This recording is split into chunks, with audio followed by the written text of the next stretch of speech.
नमस्कार। आज हम प्राचीन भारत की ऐसी रणनीति, ऐसी बड़ी गलतियों और ऐसी ऐतिहासिक राजनीतिक चालों पर चर्चा करने वाले हैं जो किसी मास्टर क्लास से कम नहीं। चलिए सीधे इस विषय की गहराई में उतरते हैं और समझते हैं कि आखिर कैसे एक अकेले इंसान ने इतिहास की धारा ही बदल दी। हम उस बेहतरीन रणनीति को समझेंगे जिसने एक विशाल साम्राज्य की किस्मत तय की थी। ये कहानी सदियों पुरानी जरूर है, पर आज के दौर में भी उतनी ही प्रभावशाली है। जरा उस मंजर के बारे में सोचिए। एक अत्यंत बुद्धिमान पर शारीरिक रूप से बिल्कुल समाम्य दिखने वाले विद्वान को एक अहंकारी राजा धनानंदा बुरी तरह अपमानित करता है। इस विद्वान को भरे शाही दरबार के एक भोज से बेहद बेइज्जती के साथ बाहर निकाल दिया जाता है। और ध्यान दीजिए, यही वो एक चिंगारी थी जिसने आगे चलकर एक ऐसी आग का रूप लिया जिसने पूरे साम्राज्य को राख कर दिया।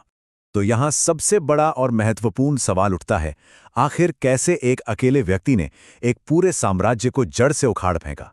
सोचिए, सिर्फ एक अपमान, और उस अपमान ने एक ऐसी भयानक प्रतिज्ञा को जन्म दिया जहां इस गुस्से से भरे विद्वान ने अपनी पवित्र शिखा यानी अपनी चोटी खोल दी और कसम खाई कि जब तक वो इस अहंकारी साम्राज्य को पूरी तरह तबाह नहीं कर देता, तब तक वो अपनी चोटी नहीं बांधेगा। भाग 1, प्रतिज्ञा और बदला। ये विद्वान थे चाणक्य, जिन्हें हम कौटिल्य या विष्णुगुप्त के नाम से भी जानते हैं। प्राचीन भारत के एक महान दार्शनिक, अर्थशास्त्री और शाही सलाहकार। इनके बारे में एक कथा बेहद मशहूर है। कहा जाता है कि इनके पास जन्म से ही राजा बनने के लक्षण थे, लेकिन जब इनकी मां को ये डर सताने लगा कि कहीं राजा बनने के बाद उनका बेटा उन्हें भूल न जाए, अहंकारी न हो जाए, तो चाणक्य ने अपनी मां को शांत करने के लिए अपने ही दांत तोड़ दिए थे। ये इस बात का प्रतीक था कि उन्हें राजपाट का कोई लोभ नहीं, बल्कि उनके लिए निष्ठा और अपनी प्रतिज्ञा सबसे ऊपर थीं।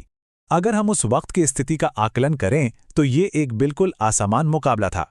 एक तरफ था नंद साम्राज्य जो बेहद स्थापित, संपन्न और विशाल सैन्य शक्ति से भरा हुआ था, और ठीक इसके उलट दूसरी तरफ था एक गरीब ब्राह्मण शिक्षक जिसका अहंकार बुरी तरह आहत हुआ था। ये टकराव बिल्कुल असंभव सा लगता था, क्योंकि कोई साधारण व्यक्ति इतने विशाल साम्राज्य से अकेले टकराने के बारे में सोच भी नहीं सकता था। भाग 2, सम्राट की खोज। अपनी इस बड़ी योजना को अंजाम देने के लिए जंगल के पास चाणक्य ने अपने छुपाए हुए खजाने से एक छोटे लड़के को खरीदा, और वो भी पूरी 1000 स्वर्ण मुद्राओं में। दरअसल चाणक्य ने इस लड़के को कुछ दूसरे बच्चों के साथ राजा का खेल खेलते हुए देखा था। उस छोटी सी उम्र में भी इस लड़के के अंदर दूसरों को निर्देशित करने, एक लीडर की तरह कमांड करने की जो स्वाभाविक क्षमता थी, उसने चाणक्य को पूरी तरह आकर्षित कर लिया। और जैसा कि आप शायद जानते होंगे, ये लड़का कोई और नहीं बल्कि चंद्रगुप्त था। उस दौर की राजनीति अत्यंत निर्मम हुआ करती थी। चाणक्य के पास उस वक्त 2 उम्मीदवार थे, चंद्रगुप्त और एक और राजकुमार जिसका नाम था पब्बता। उन्होंने दोनों को एक धागे में बंधा हुआ तावीज दिया। रात के वक्त परीक्षा ये थी कि बिना पब्बता को जगाए उस तावीज को निकालना है, और चंद्रगुप्त ने बिना किसी हिचकिचाहट के सीधे पब्बता का सिर ही काट दिया और तावीज हासिल कर लिया। ये परीक्षा बेहद कठोर और ब्रूटल जरूर थी, पर इसने चंद्रगुप्त की निर्मम दक्षता को बिल्कुल साबित कर दिया। भाग 3, गरम रोटी की रणनीति। अब आता है कहानी का सबसे बड़ा टर्निंग पॉइंट, जहां एक गांव की मां की डांट ने इतिहास बदल दिया। उस औरत ने अपने बच्चे को डांटते हुए कहा था, तुम उस बेवकूफ चाणक्य की तरह व्यवहार कर रहे हो। तुम गर्म रोटी के बीचों बीच क्यों हाथ डाल रहे हो? उस बच्चे ने गर्म दलिया या रोटी के बीच में हाथ डालकर अपनी उंगलियां जला ली थी। ये एक बहुत ही साधारण सी किस्से कहानी है, लेकिन चाणक्य के लिए ये एक बहुत बड़ा लाइट बल्ब मोमेंट साबित हुई। उन्हें अचानक समझ आ गया कि राजधानी के केंद्र पर शुरुआत में ही सीधा हमला करना उनकी कितनी बड़ी गलती थी। अगर हम इन दोनों रणनीतियों की तुलना करें तो एक तरफ थी उनकी फेल हुई रणनीति, जहां उन्होंने सीधे राजधानी पर हमला किया था। राजधानी पूरी तरह सुरक्षित और सैनिकों से भरी हुई थी, जिसका नतीजा बेहद ही हार था। और दूसरी तरफ थी उनकी नई और जीतने वाली रणनीति। सबसे पहले ठंडे बाहरी सीमांत क्षेत्रों को जीतना और धीरे धीरे केंद्र की तरफ बढ़ना। ये नई योजना धैर्य और गहरी समझदारी का एक बेहतरीन उदाहरण है।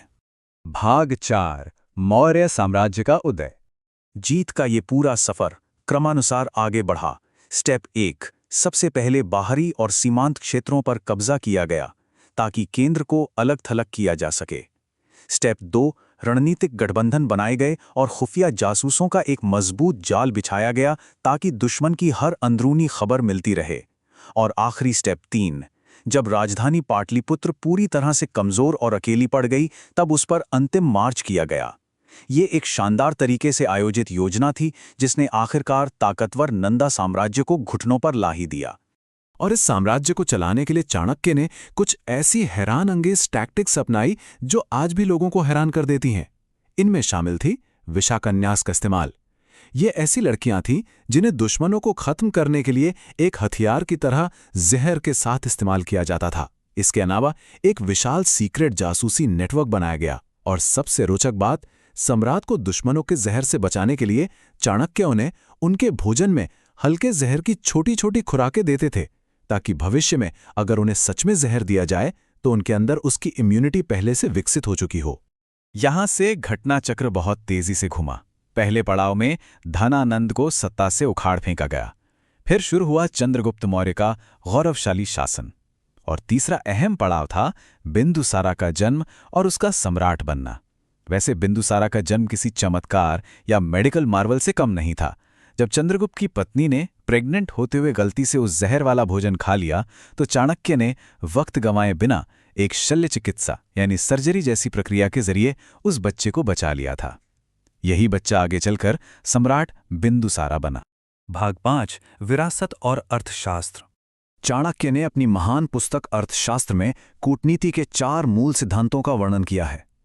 पहला है समा यानी समझाना बुझाना या बातचीत से हल निकालना। दूसरा है दाना यानी उपहार देना या खुश करना। तीसरा है दंड यानी आक्रामकता और सख्त सजा का इस्तेमाल। और चौथा है भेदा यानी शत्रुओं के बीच मतभेद या फूट पैदा करना। ये राजकाज चलाने के ऐसे यथार्थवादी प्रैक्टिकल नियम हैं जिनमें भावनाओं के लिए कोई जगह नहीं है। यही वजह है कि इन सिद्धांतों को सदियों बाद आज के दौर में भी मॉडर्न राजनीति में पढ़ा और समझा जाता है। अंत में एक ऐसे सवाल के साथ करते हैं जो हम सबको थोड़ा सोचने पर मजबूर कर देगा। आज के समय में लोग अपनी रोजमर्रा की चुनौतियों में उस गरम रोटी वाले राजनीतिक पल को कैसे पहचान सकते हैं? अक्सर असंभव लगने वाली मुश्किलों का सामना करते हुए हम सीधे उनके केंद्र पर, उनके कोर पर हमला कर बैठते हैं और अपने हाथ जला लेते हैं, जबकि शायद हमें किनारों से या आसान हिस्सों से शुरुआत करनी चाहिए। ये गरम रोटी का सिद्धांत सिर्फ एक इतिहास का हिस्सा नहीं है, बल्कि आज की समस्याओं को सुलझाने का एक बहुत ही प्रभावी तरीका है। ऐसी ही गहरी राजनीतिक कथाओं को जानने की उत्सुकता बनाए रखिए, क्योंकि इतिहास हमेशा कुछ नया सिखाता है।